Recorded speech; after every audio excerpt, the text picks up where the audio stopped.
তাদেরকে নির্মমভাবে হত্যা করা হয়েছে এই জন্য। আপনি কোন জায়গা কুত্তের মতো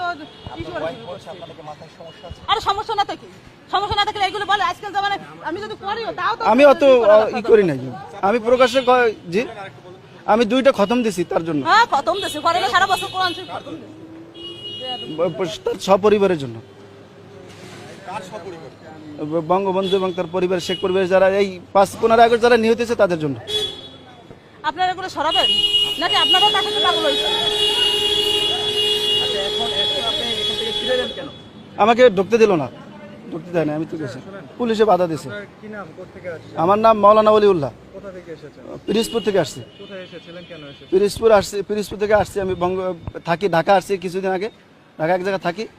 তো আমি তাকে খুব ভালোবাসি, বঙ্গবন্ধুকে খুব ভালোবাসি। আমার তো নাইমে যেতে ইচ্ছে করতেছে, আপনি নাকি গাড়ি নেবেন নাকি নাইমে আসছি এখানে তার বাড়িটা জিয়ারত করার জন্য আসছি। মাথায় সমস্যা, এটারও যদি মাথায় সমস্যা নাই তাহলে আমাদের তো সমস্যা সাথে আসছি জিয়ারত করার জন্য আসছি এবং তার জন্য খতম করে দোয়া, এখানে দোয়া করার জন্য আপনাদের তো আসছি। সমস্যা, আমি তো দেখছি আপনাদেরও সমস্যা, আপনাদের সমস্যা না তার সাথে এরকম কোন করেন? অত্যন্ত খারাপ লাগতেছে, আমি খুব কষ্ট লাগতেছে, দেশের জন্য সবকিছু করলো, তার জন্য আজ এই অবস্থা। নাম